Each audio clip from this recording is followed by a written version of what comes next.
Hi all, ഈ ഒരു ടൈപ്പിൽ വരുന്ന ഡ്രസ്സാണ് ഞാൻ ചെയ്യാൻ പോകുന്നത്. അതായത് ഫസ്റ്റ് ലെയറായിട്ട് ഫുൾ അംബ്രലയും പിന്നെ നെറ്റിൽ വരുന്നത് ഫ്രില്ലിട്ടിട്ടാണ് ചെയ്യുന്നത്. അതായത് ഇത് ചെയ്യുന്ന രീതി നിങ്ങളൊന്ന് മനസ്സിലാക്കി വെച്ചാൽ ഒരുപാട് വെറൈറ്റി മോഡൽസ് നിങ്ങൾക്ക് സ്റ്റിച്ച് ചെയ്യാൻ സാധിക്കും. ഇതേ ഒരു മോഡലിൽ 4 ഇയർ ബേബിയുടെ ഒരു മെഷർമെൻറ്റാണ് ഞാനിവിടെ കാണിക്കുന്നത്.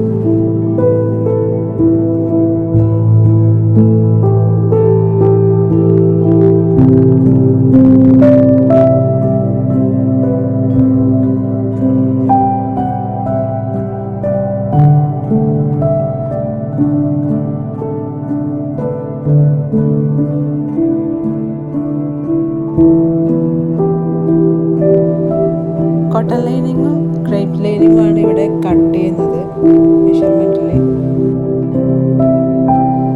ഇത് ഫ്രണ്ട് പാർട്ടാണ് കേട്ടോ കട്ട് ചെയ്യുന്നത്. മെയിൻ ഫാബ്രിക് വരുന്നത് ഒരു നൂൽ ടൈപ്പുള്ള മെറ്റീരിയലാണ്. അപ്പോൾ അത് സ്റ്റിച്ച് ചെയ്തിട്ട് കട്ട് ചെയ്യാം എന്ന രീതിയിൽ വെച്ചിട്ടുണ്ട്. ഇനി ബാക്ക് പാർട്ട് നമുക്ക് കട്ട് ചെയ്യാം. അതായത് 1 ഇഞ്ച് നമ്മൾ സിപ്പിനായിട്ട് വിട്ട് കൊടുക്കുന്നുണ്ട്. പിന്നെ മെഷർമെൻറ്റൊക്കെ ഞാൻ മുമ്പേ കൊടുത്ത പോലെ കറക്റ്റ് അടയാളപ്പെടുത്തി നമുക്ക് കട്ട് ചെയ്യാം. കോട്ടൺ ലൈനിങ്ങും ക്രേപ്പ് ലൈനിങ്ങും ഇവിടെ കട്ട് ചെയ്തിട്ട് വയ്ക്കാം.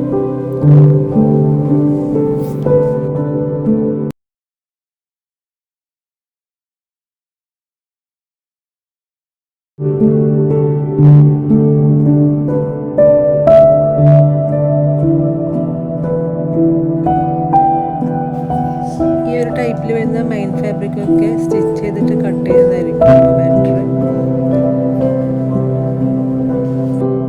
അങ്ങനെ ഫ്രണ്ട് പാർട്ട് സ്റ്റിച്ച് ചെയ്യാൻ വേണ്ടിയിട്ട് ആദ്യം കോട്ടൺ ലൈനിങ്, പിന്നെ ക്രേപ്പ് ലൈനിങ്, പിന്നെ മെയിൻ ഫാബ്രിക് വെച്ചിട്ട് നമുക്കൊന്ന് പിൻ ചെയ്ത് കൊടുക്കാം. എന്നിട്ട് സ്റ്റിച്ച് ചെയ്യാം. അതായത് മറിച്ചിടേണ്ട ആവശ്യമൊന്നുമില്ല, കറക്റ്റായിട്ട് സ്റ്റിച്ച് ചെയ്തെടുത്താൽ മതി. ഇതേ രീതിയിൽ തന്നെ സ്ലീവും നെക്കും സ്റ്റിച്ച് ചെയ്തിട്ടുണ്ട്. എന്നിട്ട് നമുക്ക് ബാക്കിയുള്ള ഭാഗങ്ങൾ കട്ട് ചെയ്ത് മാറ്റാം. ഇതിലൊക്കെ സ്ലീവിലും നെക്കിലും പൈപ്പിങ് വരുന്നതുകൊണ്ട് തന്നെ മറിച്ചിടേണ്ട ഒരു ആവശ്യം ഇവിടെ വരുന്നില്ല.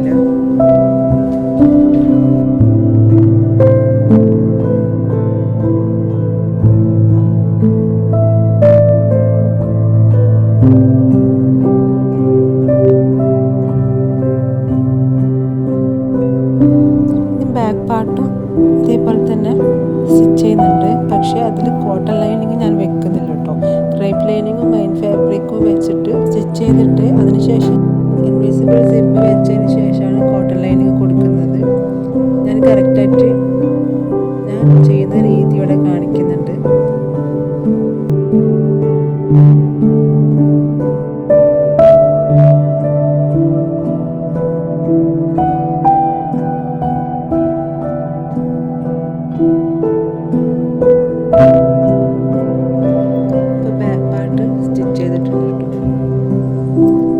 നമുക്ക് സിപ്പ് കൊടുക്കാം. അതിന് ആദ്യം ഫോട്ടോ ഒന്ന് ചേഞ്ച് ചെയ്യണം.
പിന്നെ ഫ്രണ്ട് ഫാബ്രിക്കിൻ്റെ നല്ല ഭാഗം കൂട്ടി വെച്ചിട്ട് നമുക്ക്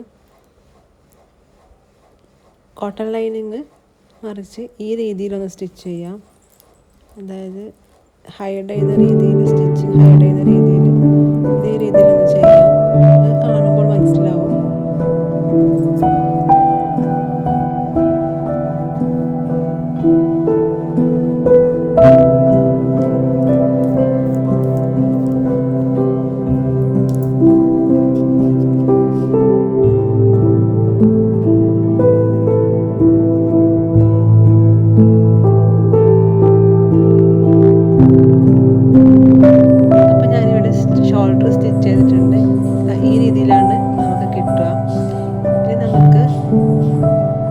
നെക്കിനും സ്ലീവിനായിട്ടുള്ള ക്രോസ് പീസ് കട്ട് ചെയ്യാം. ആദ്യം തന്നെ വൈസ്റ്റ് ബെൽറ്റിനായിട്ട് 4 ഇഞ്ച് വീതിയിലൊരു പീസ് കട്ട് ചെയ്യുന്നുണ്ട്. അതിനുശേഷം 2 ഇഞ്ച് വീതിയിൽ 2 പീസ് ബാക്കിൽ കെട്ടി കൊടുക്കാൻ വേണ്ടിയിട്ട്, ടൈ കൊടുക്കാൻ വേണ്ടിയിട്ട് 2 പീസ് ഇവിടെ കട്ട് ചെയ്ത് മാറ്റി വെക്കുന്നുണ്ട്.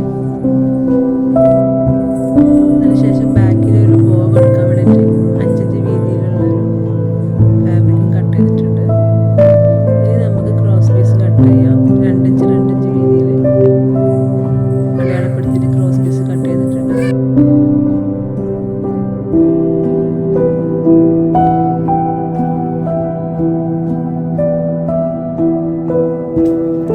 ഞാൻ ഈ കാണിക്കുന്ന രീതിയിൽ നമുക്കൊന്ന് വേസ്റ്റ് ബെൽറ്റ് കൊടുക്കാം.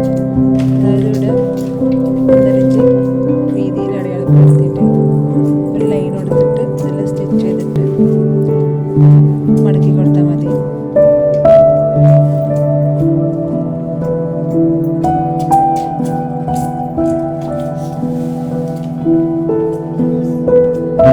സ്റ്റിച്ച് ചെയ്തിട്ടുണ്ട്. പിന്നെ ബാക്കിയുള്ള പോർഷൻസ് ഒക്കെ കട്ട് ചെയ്തിട്ട് മാറ്റാം.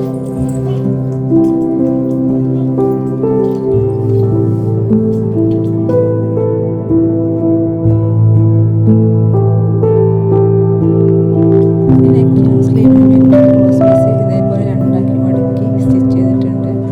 അതിന് നമുക്ക് ചീത്ത ഭാഗത്ത്, അതായത് മോശം ഭാഗത്ത് വെച്ച് ആദ്യം സ്റ്റിച്ച് ചെയ്യാം. എന്നിട്ട് നല്ല ഭാഗത്തേക്ക് മറിച്ചിട്ട് ഫൈനൽ സ്റ്റിച്ച് കൊടുക്കാം. സ്ലീവും അതേപോലെ തന്നെ ചെയ്യാം.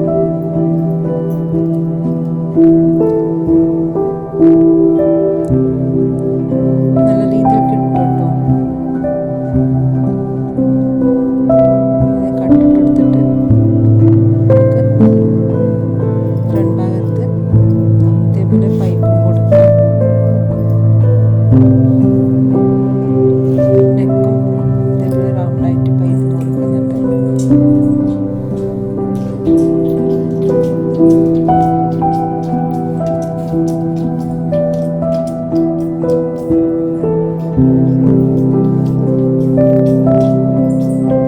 നല്ല രീതിയിൽ നമുക്ക് കിട്ടിയിട്ടുണ്ട്. ഇനി സൈഡ് നമുക്കൊന്ന് സ്റ്റിച്ച് ചെയ്യാം. ബാക്ക് ടൈലും വെച്ചിട്ടുണ്ട് കേട്ടോ. അതിനുശേഷം നമുക്ക് ബോട്ടം പോർഷൻ സ്റ്റിച്ചിങ്ങിലേക്ക് വരാം. ആദ്യം തന്നെ കോട്ടൺ ലൈനിങ് അംബ്രല്ലയിൽ കട്ട് ചെയ്തിട്ടുണ്ട്.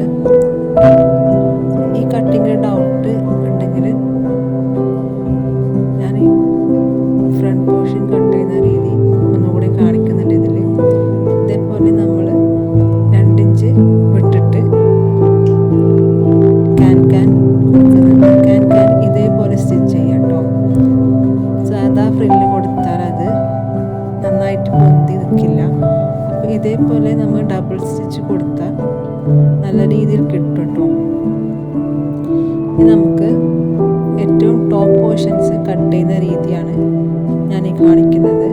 അതായത് ഫുൾ അംബ്രല്ലയിലാണ് ഏറ്റവും ടോപ്പിലുള്ള ലെയർ കൊടുക്കുന്നത്. ഇതേ രീതിയിൽ തന്നെ കേട്ടോ കോട്ടൺ ലൈനിങ്ങും ഞാൻ കട്ട് ചെയ്തിട്ടുള്ളത് ഫുൾ അംബ്രല്ലയിൽ. അതായത് വൈസ്റ്റ് ലെങ്ത് എത്രയുണ്ടോ അത് നമുക്കിവിടെ മാർക്ക് ചെയ്യാം. ഞാനിവിടെ 3 ഇഞ്ചസ് താഴോട്ടും 3 ഇഞ്ചസ് വീതിയിലാണ് മാർക്ക് ചെയ്തിട്ടുള്ളത്. പിന്നെ 11 ഇഞ്ച്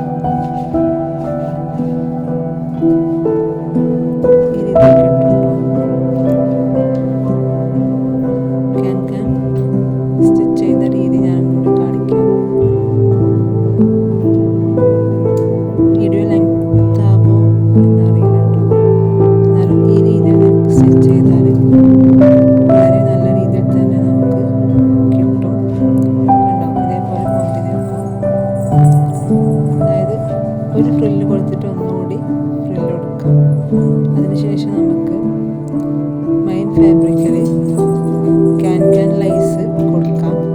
അതായത് വളരെ 1/4 ഇഞ്ച് വീതിയിലുള്ള ഒരു ക്യാൻ ലൈസാണ് ഞാനിവിടെ കൊടുക്കുന്നത്. ഇനി നമുക്ക് 2 പീസ് നെറ്റ് ഫാബ്രിക് ഞാനിവിടെ എടുക്കുന്നുണ്ട് കേട്ടോ. ഫ്രില്ല് കൊടുക്കുന്നുണ്ട്, സാധാരണ രീതിയിൽ ഫ്രില്ല് കൊടുക്കുന്നുണ്ട്. അതേപോലെ ക്രേപ്പ് ലൈനിങ്ങും സാധാരണ രീതിയിൽ തന്നെ ഫ്രില്ല് കൊടുത്തിട്ടുണ്ട്. ഇനി നമുക്ക് സെറ്റ് ചെയ്യുന്ന മെത്തേഡ് കാണിക്കാം. ഫസ്റ്റ് കോട്ടൺ ലൈനിങ് വെക്കാം. അതിനുശേഷം ഫ്രില്ല് കൊടുത്തിട്ടുള്ള ക്രേപ്പ് ലൈനിങ് അതിന് മുകളിലായിട്ട് വയ്ക്കാം. ചിത്രത്തിൽ കാണുന്ന പോലെ വെക്കുമ്പോൾ നിങ്ങൾക്ക് വേഗം മനസ്സിലായിക്കോളും. പിന്നെ ഫസ്റ്റ് ലെയറായിട്ട് നമുക്ക് നെറ്റിൽ ഫ്രില്ല് കൊടുത്തിട്ടുള്ളത് വെക്കാം. അതിനുശേഷം ഒന്നുകൂടി നെറ്റിൽ ഫ്രില്ല് കൊടുത്തിട്ടുള്ള വെക്കാം.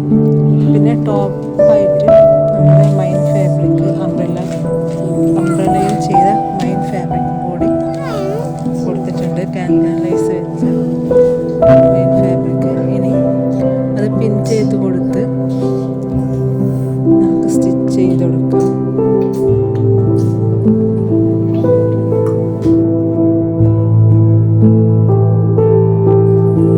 ഇത് നമ്മൾ സ്റ്റിച്ച് ചെയ്ത് കൊടുത്തിട്ടുണ്ട്. ടോട്ടൽ 6 ലെയർ വരുന്നുണ്ട്. ഫസ്റ്റ് കോട്ടൺ, പിന്നെ ക്യാൻ, പിന്നെ ക്രേപ്പ്, പിന്നെ